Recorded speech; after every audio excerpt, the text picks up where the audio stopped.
اپنی زندگی کا آخری قطرہ قربان کر دیا. اسی لیے قربان کیا تھا کہ تم جسم پر ٹیٹو بناؤ, اسی لیے شہادت ہوئی تھی کہ تم بالیاں چھدواؤ, کان چھدواؤ. کن لوگوں کا تم نے طریقہ اپنا بنا رکھا ہے؟ تمہارے مذہب سے بہتر کوئی مذہبی طور پر کوئی آئیڈیل بن ہی نہیں سکتا ہے. ہاں یہ نوٹ کر لیجئے, اگر آپ نے دنیا میں رہ کر کے فلمی سپر اسٹار کو اپنا آئیڈیل بنا لیا ہے, اللہ کے گھر میں یقین کے ساتھ کہتا ہوں فلمی سپر اسٹار کا ایک ایک سپر اسٹار جہنمی ہے, دوزخی ہے, کتا ہے. اور جو ان سپر اسٹار کو اپنا آئیڈیل بنائے گا, ان کے طریقے پر چلے گا, وہ بھی جہنم میں جائے گا.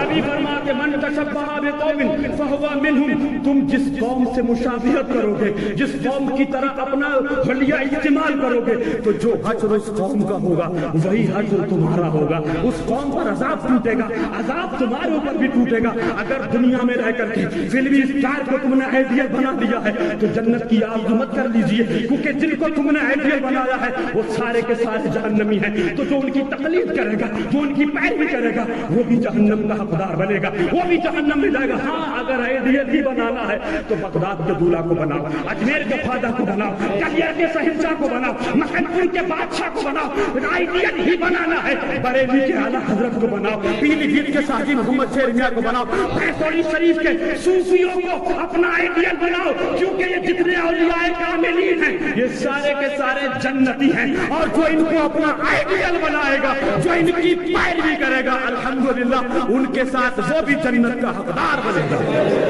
اس لیے نوجوانوں یہ بیماری ختم کرو. کانوں کو چھدوانا, بالیاں لٹکوانا, یہ ٹیٹو بنوانا ناجائز اور حرام ہے. میں تو کہتا ہوں میرے کئی نوجوانوں سے ملاقات ہوتی ریلوے اسٹیشن پر, کڑے لگائے پڑے ہیں. ارے یار کسی چیز سے کسی اینگل سے تو لگے یہ کلمہ پڑھنے والے کا بیٹا ہے,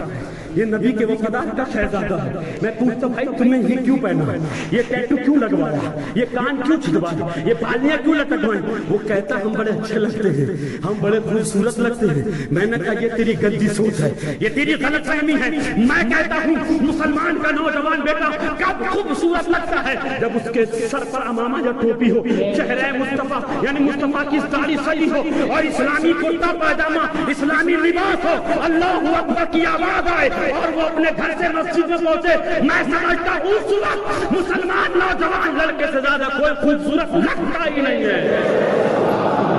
اس لیے والدین بھی یہاں پر تشریف فرما ہے. میں گزارش کروں گا اپنے اپنے نوجوان بیٹوں کو اس گندی حرکت سے دور رکھیں, اور آپ خود بھی اسلامک ماحول بنائیں, آپ خود بھی سچے مسلمان بن کے جیے اور اپنے بچوں کے اسلام کی تعلیم دیں. یہ سارے گندے کام چھوڑ دیجئے, اس طریقے سے اپنی زندگی گزاریے کہ تمہارے قول اور فعل اور عمل سے تمہارے اپنے بھی تم سے خوش ہوں اور تمہارے بیگانے بھی تمہارے کیریکٹر کو دیکھیں, تمہارے کردار کو دیکھیں, تمہارے گفتار کو دیکھیں, تمہارے اٹھنے بیٹھنے کو دیکھیں, تمہارے بولنے چالنے کو دیکھیں, تمہارے سونے جاگنے کو دیکھیں. مذہبی اعتبار سے, سماجی اعتبار سے جب دنیا میں رہ کر کے تم اس طریقے سے زندگی گزارو, تمہارا کردار بڑھیا ہو, کیریکٹر بہترین ہو, گفتار اچھی ہو, کردار بڑھیا ہو, اخلاق اچھے ہوں, تو جو آج اسلام کو مٹانے کی ناپاک کوشش کر رہا ہے نا, وہ یہ سینہ ٹھوک کے کہنے پر مجبور ہوگا جب مدینے کے تاجدار کے امتی غلاموں کے اخلاق کا یہ عالم ہے تو مصطفیٰ جو مدینے میں تشریف فرما ان کے اخلاق کا عالم کیا ہوگا.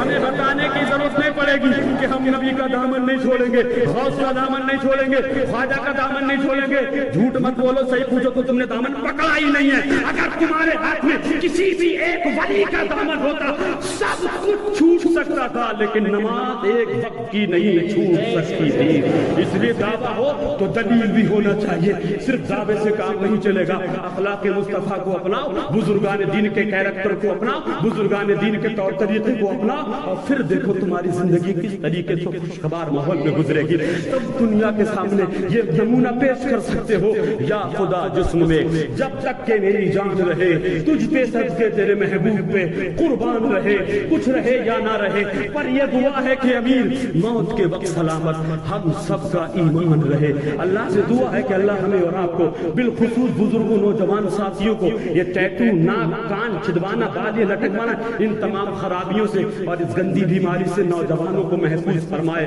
اور ہم تمام مسلمانوں کو نماز پنجگانہ جماعت کے ساتھ ادا کرنے کی ہمت اور توفیق نصیب فرمائے. استغفر اللہ ربی من کل ذنب واتوب الیہ. صدق دل سے کلمہ طیبہ پڑھ لیں. اشہد ان لا الہ الا اللہ واشہد ان سیدنا محمد عبدہ ورسولہ. خدا حافظ وما علینا الا البلاغ. السلام علیکم ورحمۃ اللہ.